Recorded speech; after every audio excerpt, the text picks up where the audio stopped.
Hello, hello, hello, and happy Transformational Tuesday. As you can tell, working on nursing my voice back.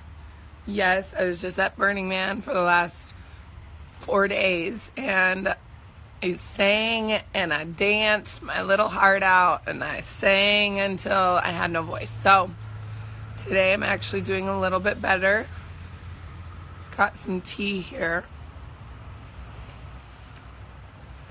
It's really hot. It's really hot tea, so I'm going to let that one chill for a minute. Okay, but I brought out my archetype cards again. Really excited about this one. As I was getting ready, I just wanted to tune in and connect with these archetype cards. I've used them one other time for Transformational Tuesday. Oh, good morning, sunshine. Hello, Miss Katie and Leah. Kayla, thank you all so much for joining. But the message that I got about using these cards specifically today is about looking at what is your role. What is your role in the lives of others? What is your role in your own life, rather than looking at what is the role of others in yours. So I'm going to pull 3 cards. I'm just going to ask for the information slowly as it comes. There's one. And I figured at the end of this video, I'll do the card reading for all of you. And at the end of the video, if you guys are curious at all or interested and wondering how was Burning Man or what was Burning Man like, I'll include that in the end here, because I really don't want to hold back from you guys. But I also know that you guys are here for a card reading. So I'm going to do those first. Still looking for the last card. They're kind of sticky. There it is. Okay. So this is the card that is your role in the healing of your childhood. And then we get beggar. The beggar is interesting. Your light attributes: confronts empowerment at the level of physical survival, awakens the spiritual authority of humility, compassion, and self-esteem. So this is really interesting, because if you're looking at what is your role and how are you connecting in with healing your inner child, this is about connecting with your inner child, not pointing blame at your parents, not shaming your parents for not doing a good job. None of this stuff. This has nothing to do with blaming your parents at all whatsoever. The beggar here is saying that you confront empowerment at the level of physical survival. So your inner child is becoming empowered.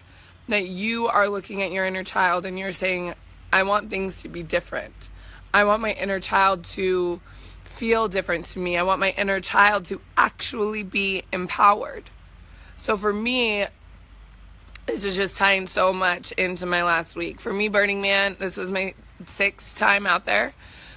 For Burning Man is like a giant playground for adults. You can climb on everything. You can dance on everything. You can be as loud as you want. There's no rules. It's really just full freedom. But within that, your inner child fully and wholeheartedly gets to come out and be what you're living through, if you should choose for that to be the case. For me, 100%. 100%. So, being able, and Nikki, I like to make peace and love my inner self. Yes, totally and totally. So when you're empowering your inner child, you guys, we have so many wounds from our childhood. From the ages of, 0 to 3 is when we really start to develop our base, or the foundation of our neural pathways. Then we go from 3 to 8, and if there's any wounding, significant wounding in that period, it can affect us for the rest of our lives if those wounds are not healed. So really looking at how can we empower that side of ourselves so that we can embrace. Okay, so the shadow side of that is dependence on others to the exclusion of effort. So you're depending on others to take care of you. You're depending on others to step forward and help you out. This is about you The whole thing about Burning Man, I'm going to keep talking about it because it's just so fresh in my mind, but it's radical self-reliance. You go into the desert, you have to pack everything in that you're going to use for that time period, and then you have to pack everything out. You have to radically rely on yourself. There's nowhere to buy anything. There's nowhere to get anything. There's nowhere to do anything. And at the same time, it is a community of love, and it is a community of support. And it is a community of extraordinary experiences. But at the same time, you go in radically relying on yourself. So the beggar is saying here, are you relying on other people to fulfill the needs of your inner child? Or are you really actually allowing yourself to tap into that for you? So this one has everything to do with what is your role of healing wounds from your 20s. So that's fun. These cards are always so fun. Okay, detective. Should I even see if I can turn this around, or is it... I don't know if it's going to be necessary at this point.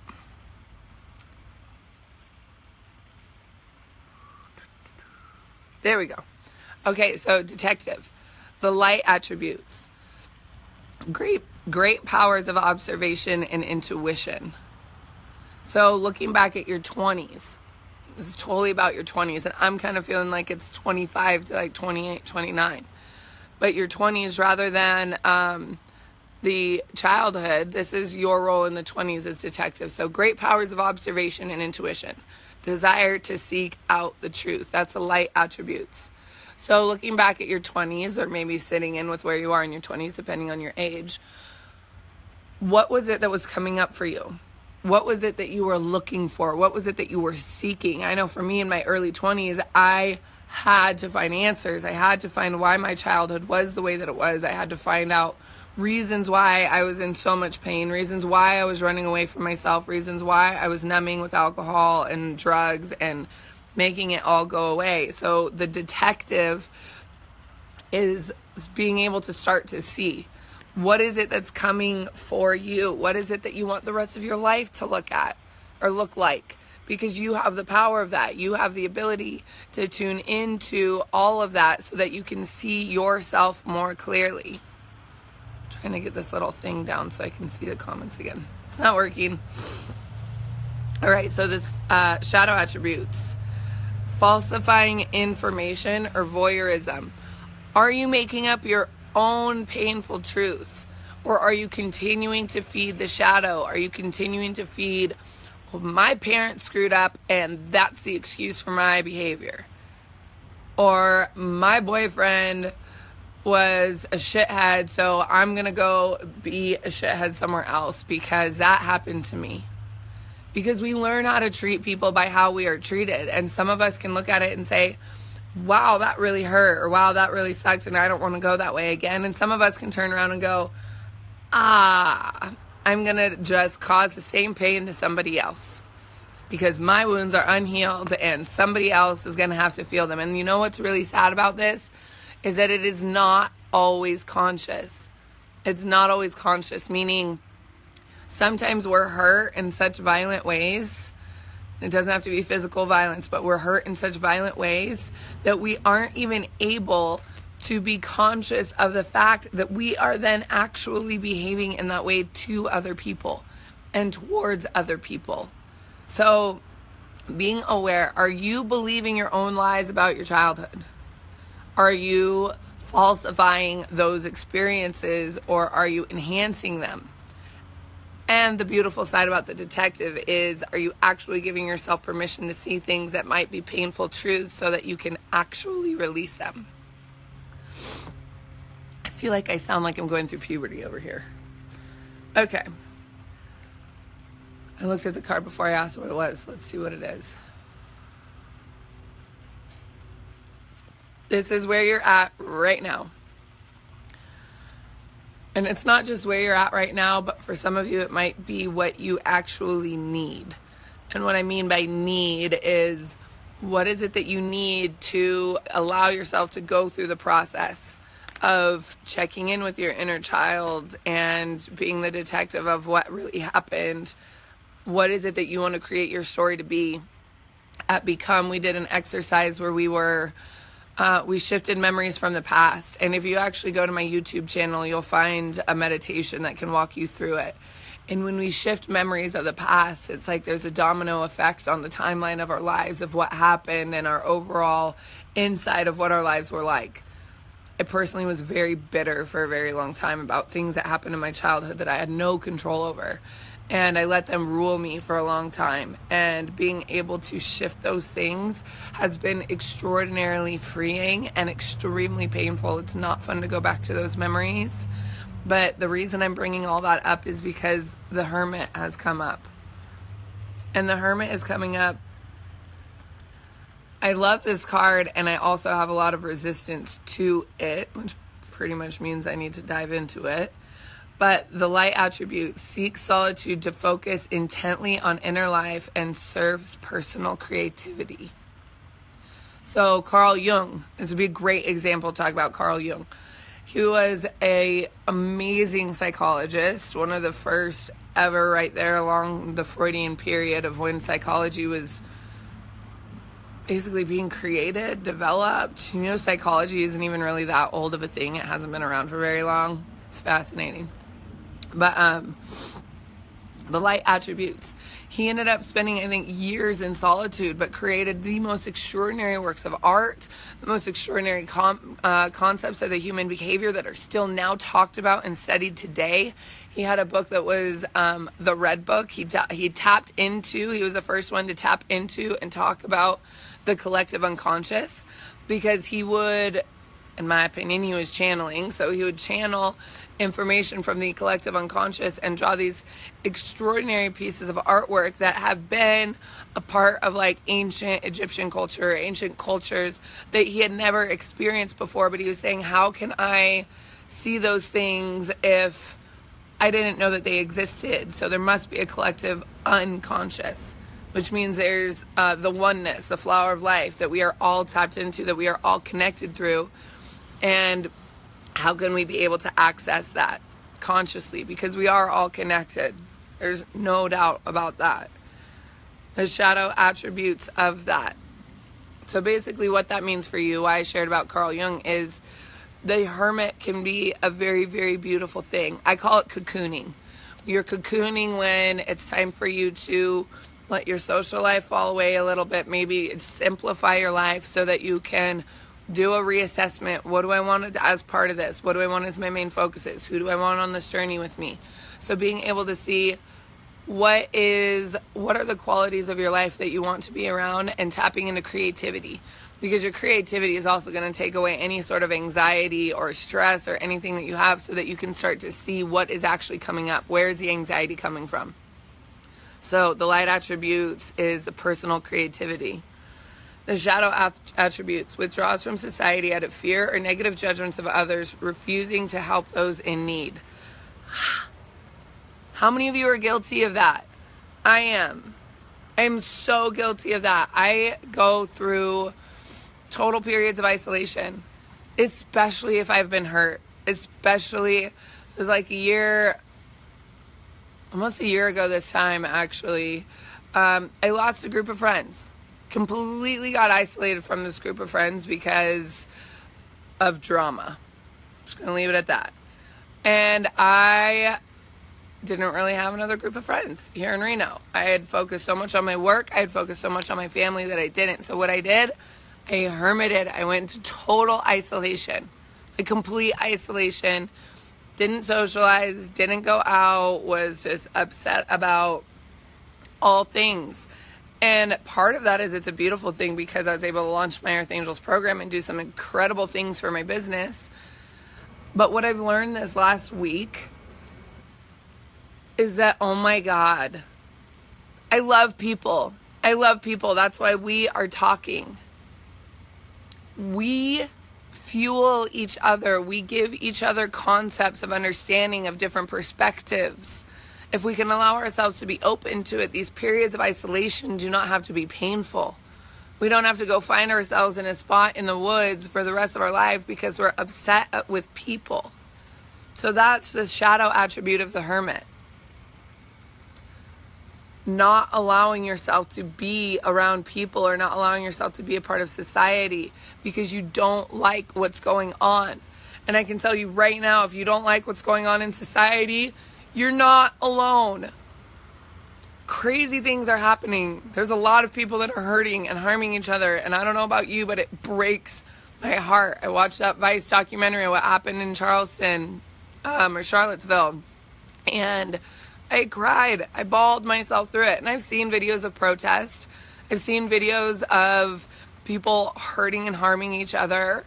And it was like, oh, well, that was the 60s or that was that period. And to see it happening right now in real life, it just shattered my heart. And again, I wanted to go into isolation because it sucks.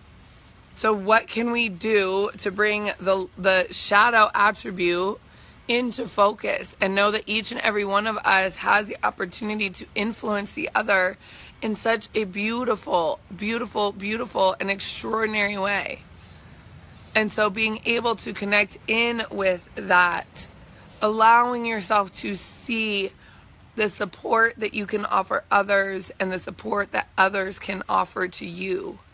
So yes, it's so important. So this week, this is kind of a big, I feel like this is a big reading, you guys. So this week, allowing your inner child, still trying to figure out the camera angle. Your inner child, allowing your inner child to be empowered, allowing your inner child to speak forth. And how beautiful is that we also have that with the hermit. What this is screaming to me, all of these, is about creativity. How can we allow our creativity to shine? And thank you, Deb, so much for all those thumbs up. If you guys would love to, I would love to see a sea of hearts just coming through here because, as you know, I love hearts. And Facebook doesn't limit you on how many hearts you can give. So thank you so much. Love them. But what I'm seeing here is that this is about creativity. How are you really actually going to get to the bottom of all of these things? Allow yourself to, oh my God, you guys are so awesome. Allow yourself to sit with crayons and a coloring book. Allow yourself to sit with a blank page and some markers. Doesn't have to be super extravagant. Oh, I'm going to start picking up painting or I'm going to start doing mosaics. Like, let's not overwhelm ourselves. Grab a crayon, grab a piece of paper and just start drawing. See what comes up, see what comes through. Cherie, I heard you were on the playa too. I tried to look for you because I ran into Bo and it was awesome. But find your creativity, allow your inner heart to sing, let that inner child come out and shine and allow it to be and allow it to really dive into just healing and healing through acceptance, healing of allowing what comes up and comes through to be so that we can love it so much. So much because we're here to love ourselves. So the inner child, these are your 20s, figuring out what was going on during your childhood. Maybe that for you isn't around your 20s. We can look at the number later, but hermiting, allowing yourself to hermit and take some solo time in a healthy way and making sure that you're not isolating from society because it's too painful. Deb, I see you saying, is this also a part of control versus letting go? And I would say so. Control and letting go are very, very interesting things because if you really think about it, if you're choosing to let go, you're still in control. And if you're letting go of control to see what happened for other people too, letting go and control. Yes. I would honestly say draw a picture. What does letting go look like to you? What does control look like to you? And compare those two and see what happens. So Leah, you got challenged yesterday, want solitude, but a loved one needs help and guidance, have to push through and then take the time to find my peace away. I'm going to say no. And granted, this is your life. You are very aware of who are the players involved. But I'm going to use the analogy of the airplane oxygen mask. You have to put your oxygen mask on before you put anybody else's oxygen mask on. If you are not taking care of you, you cannot help anybody else. Bottom line, you can't do it.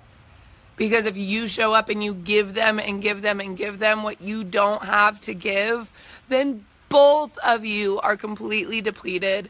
You're probably resentful of the circumstance or situation that you had to go into. They're like, why isn't she showing up more? Why isn't blah, blah, blah? You have to take care of yourself first. And seriously, what that might mean is that on your way to their house, you might just give yourself a cup of coffee. Or like you go get yourself something and you give yourself a little bit of time to check in, because yeah, you might not have like 3 days if someone's in dire need right now. But how can you fill your cup up first? How can you fill your cup up with peace? Maybe you listen to a 15-minute guided meditation and you get ready to put on your warrior skin because I'm here for you. But you've got to be able to go in with, your energy working for you. All right, beautiful. And also, Leah, like if you're pulling yourself into solitude, just simply be aware of how you're doing it. The light attribute and the shadow attribute.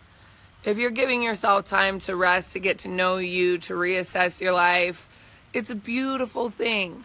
Like totally and fully go into that. And if you're doing it because you're mad and you want to isolate, then it's probably a good idea to get some different perspectives and gather some more information before you go into full hibernation. Beautiful. Danielle's doing a live painting at a party on the 16th. Let's go. Where's your party, Danielle? We want to come. So I told you guys, well, one, I've got a couple announcements, is that I'm still doing interviews for a course in intuitive alchemy, 4-month program of psychic development training, really tapping into your intuitive abilities. We're going to dive deep in this. It's a 4-month program. It's a group program, so there's going to be a lot of connection with people in the group that you are going to be able to practice doing readings with, and all sorts of fun. So I'm going to teach you how to read energy. I'm going to teach you how to do readings with other people, and it is going to be, that's just a surface. That's just the logistics. When you tap into a psychic development training program, the amount of healing that you receive is incredible and unpredictable. As a psychic, I will say that. Like, every time I hold a program, it blows my mind. So I'm still doing interviews for that. If you're interested, please private message me. It's going to be the best way to do this. Private message me that you'd like the application. I'll send you the application. Leah, you're already there. Kia, let's have a conversation. And so, yes, I'll send you the application, and then we'll set up a time for an interview. The other thing is that I wanted to talk about Burning Man a little bit, because, like I said, it's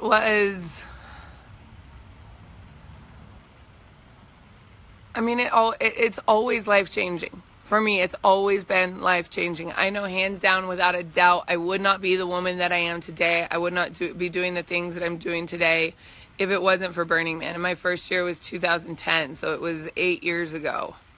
And it's completely changed my life. I've gone out there, I've had completely sober burns. Hey, JP. I've gone out there and I have been with new burners, which can be a little bit of a challenge. And this year I went out there. I even just told the people that I was camping with, like, I'm on a mission. I'm going to do everything I want to do. I want to just, like, let the wind take me in the direction that I want to go. And I had no rules for myself, no anything. I stayed up through 2 nights. I saw 2 sunrises and went the whole time. And what's beautiful for that for me is that I've always been like, I need to go to sleep. I run away from the sun. I don't want to have anything to do with the morning. And to not have those rules for myself, I didn't realize how badly I needed to have a lot of fun. It was, for me, a complete and total pressure release. As you guys know, I work my tail off. Constantly working, I'm constantly serving, I'm constantly doing what I can to help make other people's lives better through my business, through my work, through my meditations, through everything. Yes, Deb, beginnings. And so it was this extreme pressure release. And part of the reason I feel like it's so important to share that with you is that I know that a lot of you are aspiring to be in service, to position your life to be in service. You want to help people. I can't tell you how many times in my business, my job, I hear from other people that they want to help people. From what I have experienced, it is by far the most fulfilling and rewarding position to be in service, to help other people go through their lives and all of the amazing things that happen through that. What I've also found is that in order for me to be in service, I put a lot of rules and a lot of restrictions on myself about when I go to bed, what's allowed, what isn't allowed, what kind of behavior is acceptable, blah, blah, blah, blah, blah. And I realize how much I have been dimming my light. Totally gonna start crying.